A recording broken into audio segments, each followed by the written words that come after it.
Dalam Sapa Indonesia Pagi, saudara, kasus siswa keracunan menu program makan bergizi gratis terus berulang di berbagai daerah. Dan yang terbaru, saudara, ada 145 pelajar SMK di Sumedang, Jawa Barat diduga keracunan usai menyantap makanan bergizi gratis. Ahli gizi Tan Shot Yeng mendorong alokasi menu lokal 80% dari menu MBG.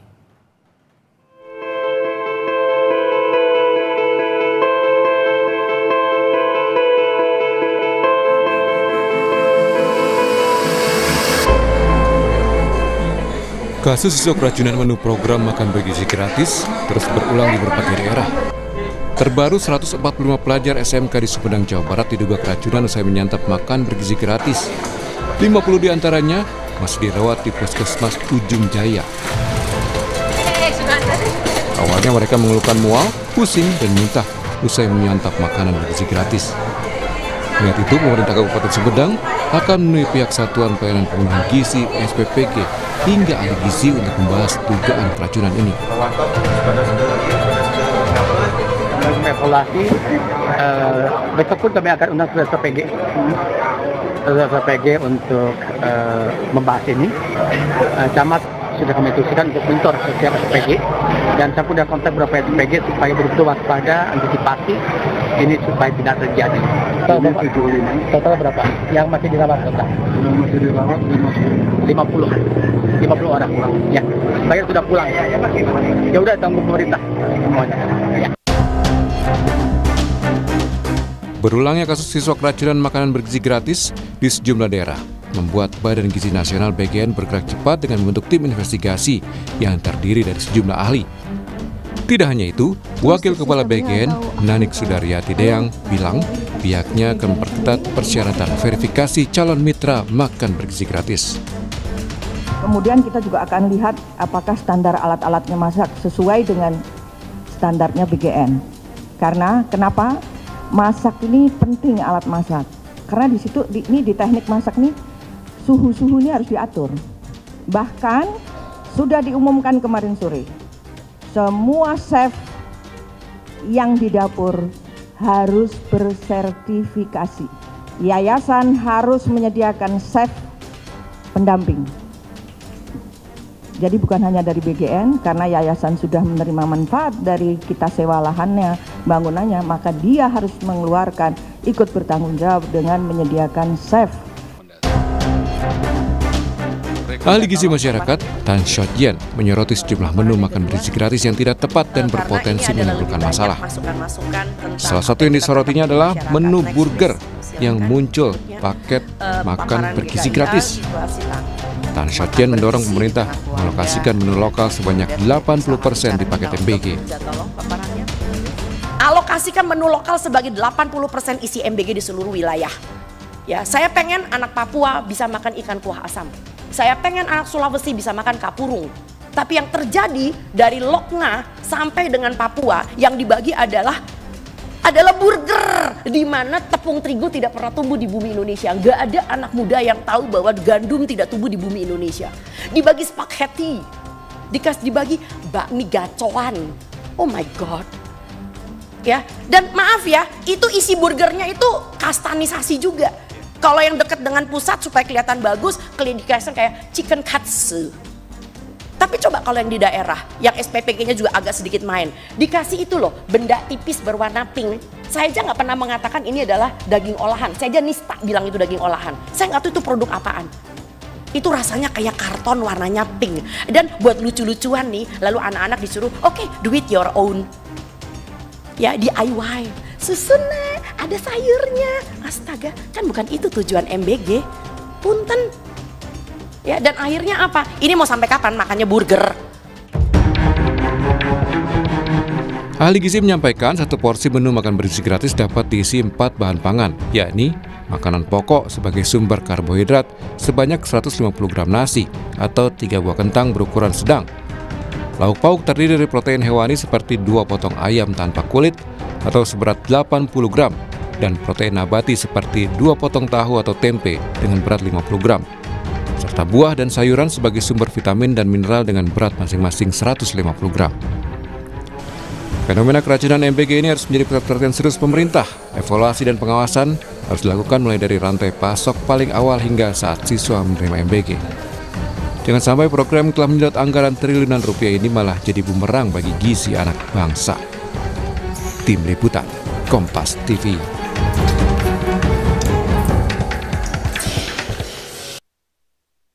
Saudara, keracunan menu makan bergizi gratis terus terulang di berbagai daerah di Indonesia. Lantas seperti apa sebenarnya menu makan bergizi gratis yang sesuai?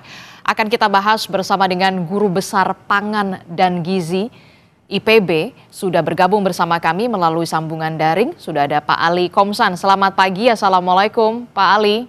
Waalaikumsalam, terima kasih Mbak. Iya, Pak Ali, terima kasih sudah menyempatkan waktunya berdiskusi bersama kita di Sapa Indonesia Pagi. Pak Ali, jadi sebenarnya apa yang perlu dievaluasi? Jadi salahnya di mana nih dari menu MBG yang menyebabkan keracunan di berbagai daerah di Indonesia, Pak Ali? Ya, jadi kalau saya melihat mungkin nanti di masa yang akan datang, kita ini perlu menyiapkan penjamah-penjamah makanan yang sudah mendapatkan pelatihan tentang keamanan pangan. Dan ini sangat penting. Karena pelatihan keamanan pangan atau sertifikasi keamanan pangan itu bukan hanya perlu dimiliki oleh kepala SPPG-nya saja, tetapi penjamah makanan juga harus tahu teknik-teknik memasak sehingga keamanan pangan terjamin. Oke, sertifikasi keamanan pangan ini meliputi apa saja, Pak Ali? Sertifikasi keamanan pangan itu intinya adalah kemampuan dari penjamah ini untuk mengolah makanan dengan suhu yang pas ya, sehingga indikasi-indikasi bahwa makanan tidak dimasak dengan suhu pas menyebabkan makanan kurang matang dan itu menyebabkan bertumbuhnya mikroba atau bakteri. Termasuk juga bahan baku yang kualitasnya baik dan bagus juga perlu diperhatikan? Ya, itu saya kira merupakan bagian dari bahan pokok yang tentu saja sudah harus diawasi dengan baik. Nah, oleh karena itu distributor atau supplier ini juga harus diawasi dengan baik supaya apa yang dikirimkan ke SPPG itu mempunyai kualitas yang baik. Tetapi tentu saja juga kita harus memperhatikan ketersediaan air bersih yang cukup dan tidak tercemar. Karena air itu bagaimanapun juga merupakan bagian di dalam proses pemasakan makan bergizi gratis. Dan ini tentu saja harus ketersediaan airnya diamati dan memperoleh jaminan bahwa air tersebut aman. Oke, itu kan soal prosesnya ya. Memang penting sekali prosesnya, benar-benar harus ada sertifikasi keamanan pangan di sana, begitu harus benar-benar matang, termasuk soal bahan baku sebagai bahan utama pembuatan MBG. Nah, standarnya ini jadi seperti apa? Apakah perlu kemudian real food begitu ya, atau kemudian ultra proses food begitu? Karena Dokter Tan, salah satu dokter ahli gizi mengatakan, ya masa makannya burger gitu, spaghetti begitu. Kearifan lokal ini harus tetap dijunjung tinggi begitu di Indonesia. Sangat baik bahwa MBG ini mengutamakan pangan lokal, karena ini intinya adalah juga sebagian dari pemberdayaan UMKM yang ada di daerah-daerah, sehingga ekonomi bergerak dengan maksimal. Saya ingat program PMTAS dulu ya, program makanan tambahan untuk anak sekolah, itu juga mewajibkan pangan lokal sebagai pangan utama yang disajikan di dalam PMTAS, sehingga pada saat itu penggunaan terigu itu benar-benar sangat-sangat dibatasi karena kita mengetahui kita tidak menghasilkan terigu ya, tetapi kalau menghasilkan burger dagingnya saja itu tentu bagian dari apa yang bisa diakses oleh MBG ya. Jadi misalnya proses pemasakan ayam ya, kalau dia menggunakan chicken katsu itu ada tepungnya tapi sedikit, ayamnya tetap dalam jumlah yang banyak, sehingga penggunaan tepung itu benar-benar dibatasi sebagai produk yang memang tidak bisa ditumbuhkan di Indonesia. Jadi saya kira keberagaman itu juga akan sangat tergantung pada bagaimana penyusunan menu yang dilakukan dengan siklus 20 hari, dan itu menunjukkan bahwa sebenarnya MBG ini sudah mempersiapkan siklus yang baik supaya menghindari kebosanan yang akan dialami anak-anak ketika dia mengkonsumsi menu dengan siklus 20 hari. Oke, jadi saya ingin tanya standarnya menurut Anda, Pak Ali, seperti apa sih sebenarnya harusnya menu makan bergizi gratis itu? Jadi kalau kita lihat apa yang disampaikan bahwa menu bergizi gratis menunjukkan keberagaman. Keberagaman itu dicerminkan mungkin disebut 4 sehat ya, ada nasi, lauk, sayur, dan buah. Dengan komposisi yang sudah disesuaikan oleh para ahli gizi di MBG. Misalnya nasi 150 gram. Itu kalau anak-anak balita tentu tidak bisa menghabiskan 150 gram, pasti akan dikurangi. Sehingga porsinya sesuai dengan acuan gizi yang sudah ditetapkan oleh pemerintah. Memang kalau kita lihat dari aspek keberagaman, itu keberagamannya sudah baik. Ada buah, ada sayur, ada lauk, dan kemudian ada pangan pokok. Pangan pokok itu kalau menggunakan kentang, itu juga merupakan bagaimana pemberdayaan pangan lokal di Indonesia. Karena selama ini kita ketergantungan pada beras tinggi sekali, dan mungkin lebih dari 90% kita ini mengkonsumsi nasi. Memperkenalkan pangan pokok non-nasi itu dilatih juga sejak dini. Ya, tetapi kentangnya itu apakah cukup disajikan dengan kentang rebus saja, atau berupa mashed potato yang mungkin bisa lebih dinikmati oleh anak-anak, itu juga tentu saja memerlukan bagaimana pembiasaan mengenal pangan pokok non-lokal. Saya kira salah satu ketidakberhasilan dari diversifikasi saat ini adalah bahwa kita sulit menggantikan beras sebagai pangan pokok. Tetapi ketika ada program MBG yang menyasar anak-anak usia dini dan anak usia sekolah, maka ini kesempatan yang bagus mengenalkan pangan-pangan pokok lokal yang sebenarnya sangat bisa dijumpai di berbagai wilayah. Termasuk juga bagaimana saya ingin mengetahui respon Anda terkait dengan makanan olahan yang kita tahu juga dijadikan menu MBG. Misalkan tadi Anda bisa mengatakan nasi bisa diganti menjadi mashed potato begitu ya, atau bisa nggak sih sebenarnya untuk di beberapa wilayah nasi diganti kentang atau ya sama kentang atau jagung misalkan? Ya. Jagung, kentang, kemudian ubi jalar, itu semuanya adalah produk-produk karbohidrat. Tetapi ketika kita memberikan pangan non-nasi, yang harus diperhatikan adalah bahwa lauk pauk atau kandungan proteinnya harus ditingkatkan. Karena di antara berbagai pangan pokok tadi, yang proteinnya tinggi itu hanya nasi dan jagung. Ya, sehingga ketika kita menggantikan dengan kentang ataupun ubi jalar atau singkong, itu maka kandungan protein dari lauk pauk harus ditingkatkan. Sehingga kalau kita melihat misalnya orang Maluku sebagian makan sagu, kemudian lauknya itu adalah ikan, itu adalah komposisi yang lebih bagus daripada sagu dengan tahu tempe misalnya. Oleh karena itu kualitas protein harus ditambah, kemudian mungkin porsi protein juga harus ditambah kalau kita menggunakan pangan pokok non beras. Oke. Pertanyaan saya selanjutnya begini, Pak Ali, seberapa pentingkah kemudian real food di menu makan bergizi gratis dibandingkan menu olahan?